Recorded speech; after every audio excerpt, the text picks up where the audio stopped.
প্রশ্ন আসতেই পারে, গারো জাতির প্রতি আমার এত ভালোবাসা কোত্থেকে এলো। আমার শৈশব বা কৈশোরের অঞ্চল বাকলজোড়া, সুষুম, দুর্গাপুর এবং পার্শ্ববর্তী হালুয়াঘাটে প্রচুর গারো জাতির লোক থাকত।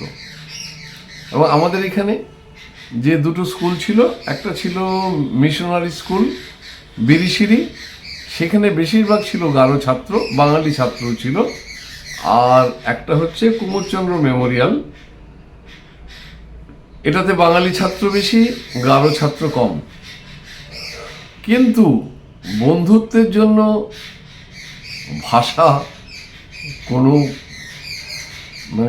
বাধা হয়ে দাঁড়ায় না। আমাদের যারা পৃথ্বীশ, চন্দন, যারা আমাদের বন্ধু ছিল, পৃথ্বীশ সাংমা কিংবা চন্দন মারাক, তারা বাংলাটা ভালো বলতো।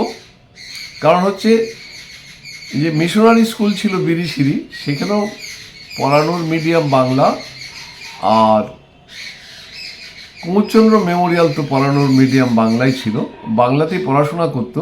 ওরা বাংলাটা আমাদের মতোই বলতো।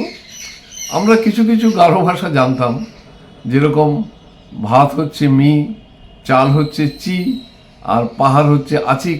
এ ধরনের দু চারটে ভুল হলে ক্ষমা করবেন, প্রায় বহু বছর পরে এগুলো উচ্চারণ করছি। কিন্তু যেটা দুঃখজনক, বেদনাদায়ক, এখনও বুকের মধ্যে মোচড় দিয়ে ওঠে, 64 সালের মার্চ মাস, তারিখটা ঠিক মনে নেই, হঠাৎ আমরা দেখি আমাদের প্রতিবেশী গারোরা কেউ নেই। বাকলজোড়ায় নেই, সুষুম দুর্গাপুরে নেই, হালুয়াঘাটে নেই, সবাই চলে গেছে। কোথায় গেছে? হিন্দুস্থানে চলে গেছে। তা আমরা কারণটা কিছুই জানি না। আগের দিন যাদের সঙ্গে খেললাম, পরের দিন ভোরবেলা নেই, তারা কিচ্ছু বলে গেল না। তা আমরা দাদুকে জিজ্ঞেস করলাম, দাদু কোথায় গেল ওরা, গারোরা কোথায় গেল, আমাদের বন্ধুরা কোথায় গেল? বাঙালদের একটা অভ্যাস আছে, সারাক্ষণ বাঙাল ভাষা বললেও কোনো গম্ভীর কথা বললে তারা সাধু ভাষায় চলে আসে। দাদু শুধু এইটাই বলেছিল, গারোরা সব সহ্য করতে পারে, না খেয়ে থাকতে পারে, ভালো বাসস্থান না হলে চলে, ভালো পোশাক না হলে চলে, প্রচুর পরিশ্রম করতে পারে, কিন্তু নারী জাতির অবমাননা গারোরা সহ্য করে না। কিন্তু তাদের তো আর প্রতিরোধ করার ক্ষমতা নেই। তারা তাই সমস্ত কিছু একদিনের সিদ্ধান্ত নিয়ে, সমস্ত কিছু ফেলে দিয়ে তারা চলে গেছে হিন্দুস্থানে। বুঝতে পেরেছি এটা বর্তমানের মেঘালয়, যে মেঘালয়ে আমি এতকাল পরে এসেছি। প্রাকৃতিক সৌন্দর্যের ঝর্ণা দেখে আমরা এবার চললাম গারো পাহাড়ের সর্বোচ্চ চূড়া বা অঞ্চল নক্রেক দেখতে। এই নক্রেকেই তৈরি করা হয়েছে বায়োডাইভার্সিটি পার্ক, যেটা ইউনেস্কোর তালিকাভুক্ত। বায়োডাইভার্সিটি মানে গাছপালা, জীবজন্তু, তার বৈচিত্র্য নিয়ে যে পার্ক করা হয়। এবং মহেশ বলল, মনে রাখবেন, একটা ছোট্ট পোকা আর একটা বিশাল হাতি, বায়োডাইভার্সিটিতে দুটোরই সমান গুরুত্ব। একটা আগাছা আর একটা বিশাল শাল গাছ, দুটোরই সমান গুরুত্ব। আমরা এগোচ্ছি আস্তে আস্তে।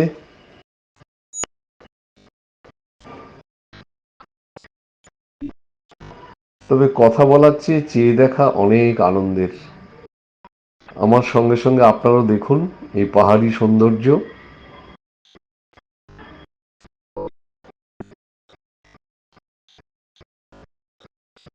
পাহাড় সত্যি ভালো, তাই বলে কি সাগরও ভালো না? তাই বলে কি মরুভূমি ভালো না? মরুভূমিতেও তো আমরা কালাহারি মরুভূমিতে রাত কাটিয়েছি তাঁবু খাটিয়ে। তার সৌন্দর্যও কি অসাধারণ! দিনের বেলা 45 ডিগ্রি আর শেষ রাত্রে 5 ডিগ্রি, ভোলা যায়? সবই ভালো, মরুভূমি ভালো, সাগর ভালো, বনভূমি ভালো, পাহাড় ভালো, শুধু বোধহয় আমরাই ভালো না। আমরাই সব নষ্ট করছি প্রকৃতির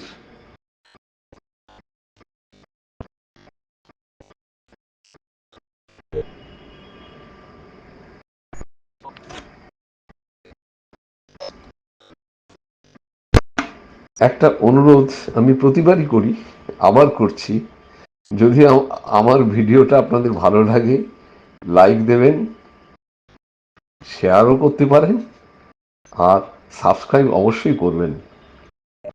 এগুলো করলে আমি একটু উৎসাহ পাবো। আমার যে খুব ভালো কোয়ালিটির ভিডিও হচ্ছে সেই দাবি আমি করব না, কারণ আমার সেই দক্ষতা নেই। আমার যেটা আছে সেটা প্রাণের স্পর্শ। আর গারো পাহাড়ের সঙ্গে তো আমার আত্মিক নিবিড় সম্পর্ক, যেহেতু ছোটবেলা থেকেই দূর থেকে পাহাড়টাকে দেখেছি। পাহাড়টা যেন আমাকে ডাকতো, আয় আয়, কিন্তু সুযোগ হয়নি। তখন তো আমরা পাকিস্তানি, আর এটা ইন্ডিয়া, ভারত বা হিন্দুস্থান।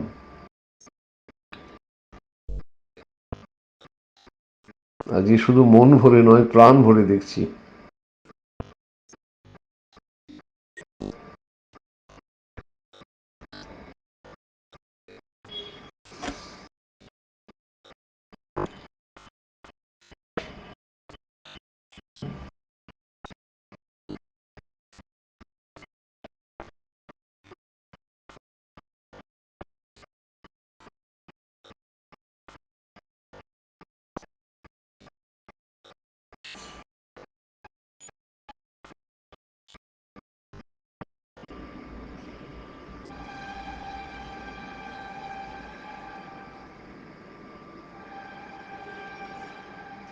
কি সুন্দর গাছগাছালি রাস্তার দুপাশে।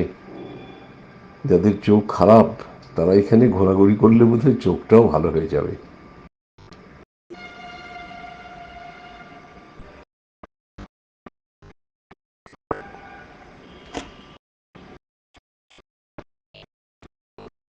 লোকজন খুবই কম।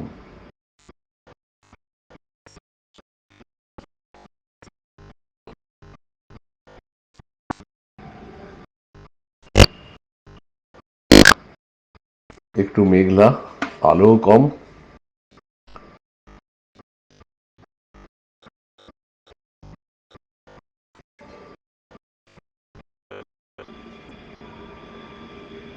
কোনো বড় গাড়ি নেই, ছোট গাড়িও নেই, শুধু দু চাকা।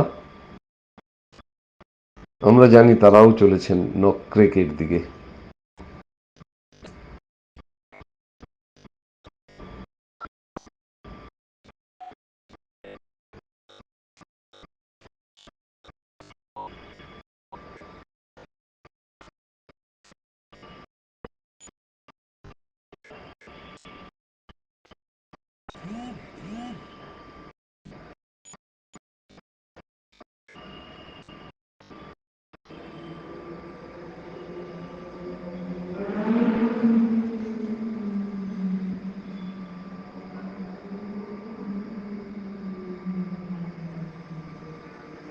আহ,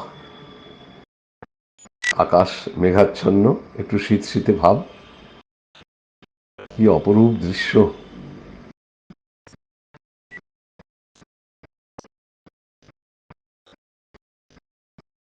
যেন ক্যানভাসে আঁকা একটা ছবি। যারা সাহিত্যিক বা যাদের অন্তত ভাষাজ্ঞান আছে, আমার মতো অবস্থা নয়, তারা তো কয়েক পাতা লিখে যাবেন এর সৌন্দর্য বর্ণনা করতে।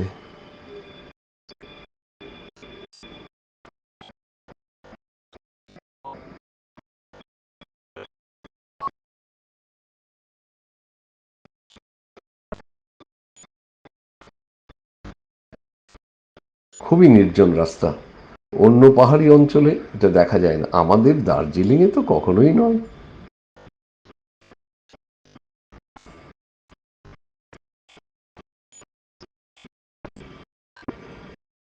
আমরা আস্তে আস্তে উপরের দিকে উঠছি, আবার কখনো একটু নামতে হচ্ছে। পাহাড়ি অঞ্চলে যা হয়, চড়াই উতরাই, এই কথাটা তো থাকেই।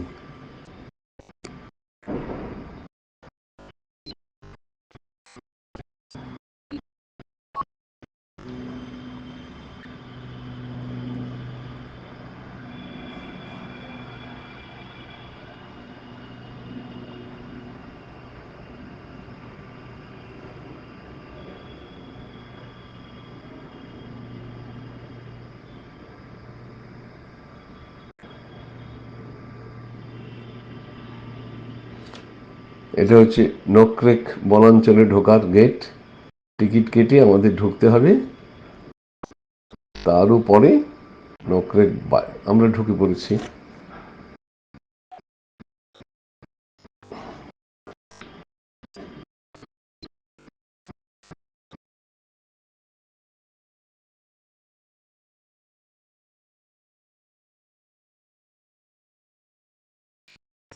শুধু পাহাড় দেখানোর জন্যই এই ভিডিওটা, আর কিছু নয়, কোনো বিশেষ দ্রষ্টব্য নয়। তারপরে আমরা ঢুকবো নকরেক বায়োডাইভার্সিটি পার্কে, যেটা আগেই বলেছি ইউনেস্কোর তালিকাভুক্ত। বায়োডাইভার্সিটি মানে গাছপালা, জীবজন্তু, তাদের যে বৈচিত্র্য, সেটা সংরক্ষণ। তাকিয়ে থাকতে ইচ্ছা করে না এই পাহাড়ের দিকে। এবং উল্টো পিঠ থেকে আমরা দেখতাম বাকলজোড়া কিংবা সুষুম দুর্গাপুর থেকে, আর মনে হতো কত কাছে, এখন বুঝি কত দূরে।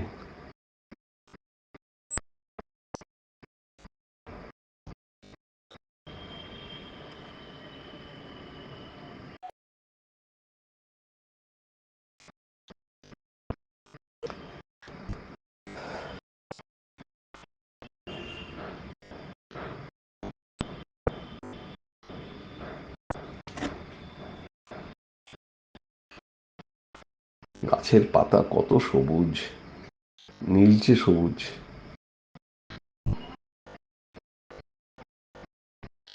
ইস, ভাবা যায় এত সৌন্দর্য পৃথিবীতে আছে।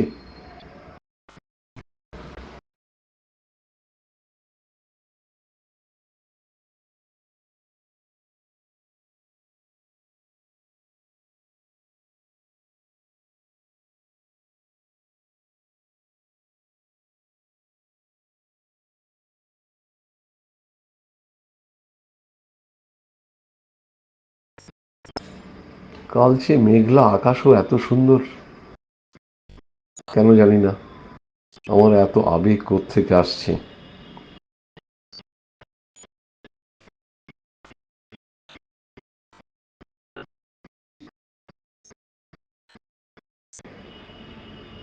এই যে পাহাড়ি দৃশ্য দেখার জন্য, ভিউ পয়েন্ট দেখার জন্য এখানে বাঁধিয়ে রাখা হয়েছে। মহেশ বলল এখানে দাঁড়ালে পাহাড়ের উল্টো দিকে আপনার মামার বাড়ি, যান লাফ দিয়ে চলে যান। আপনার তো আর পাখা নেই। সত্যি এই পাহাড়ি সৌন্দর্য দেখার জন্য বারবার আসা যায়। এই যে বায়োডাইভার্সিটি পার্ক, গেট খুললে আমরা ঢুকবো।